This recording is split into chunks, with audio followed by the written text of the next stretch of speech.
Assalamualaikum warahmatullahi wabarakatuh. Berjumpa lagi dengan saya Dewi Anumsari, NIM belakang 033, Rombel Akuntansi B 2019. Kali ini saya akan menjelaskan materi Sistem Informasi Manajemen Proyek 4 mengenai formulir survei web atau HTML siswa. Contohnya yaitu formulir yang mencatat evaluasi seorang siswa terhadap seorang pembicara. Formulir ini mewakili 5 teknik yang paling umum untuk mencatat informasi dari sebuah situs web. Teknik pertama adalah field text, di mana pengguna mengetikkan sebaris data. Teknik kedua adalah tombol radio digunakan ketika jawaban-jawaban memungkinkan saling melengkapi. Teknik input yang terakhir pada contoh ini adalah kotak teks untuk mengisi komentar. Adapun menu drop down mengombinasikan jawaban yang akan ditanyakan dalam tempat yang kecil di halaman web, tetapi masih memungkinkan sejumlah pilihan yang saling melengkapi. Menu drop down dan tombol radio. Menu drop down menawarkan jawaban yang saling melengkapi. Sama halnya dengan tombol radio, tetapi memakan tempat yang lebih sedikit pada layar komputer. Jika terdapat 50 atau lebih pilihan, misalnya memilih negara bagian untuk alamat surat, menu drop-down lebih baik dibandingkan dengan tombol radio. Adapun tombol radio memiliki kelebihan dapat menampilkan semua pilihan kepada pengguna pada satu penampilan. Bagian-bagian formulir contoh. Formulir ini dimulai seperti proyek 3.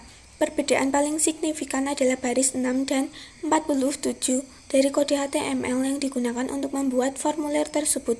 Bagian pertama mengumpulkan informasi mengenai siswa yang mengevaluasi pembicara. Baris 14 dan 18 adalah perintah menangkap input untuk field, nama, dan email. Baris 25 hingga 26 menampilkan pilihan. Baris 29 dan 30 berisi bagian kotak cek. Baris 35 hingga 38 memberi daftar perintah yang menghasilkan menu drop-down. Menyimpan contoh, langkahnya yaitu dokumen sebagai file HTML. Jenis setelan dokumen awal di Notepad adalah dokumen teks dan ekstensi file .txt secara otomatis akan ditambahkan ke nama file jika file tersebut disimpan dalam bentuk teks. Kemudian, masukkan nama file, contohnya speaker.htm tanpa tanda kutip. Lalu pada file save as type harus memilih all files dan pengkodean harus diset ke ASCII.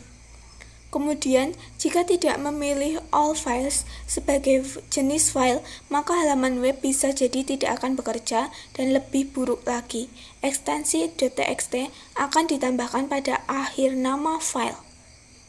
Melihat halaman web.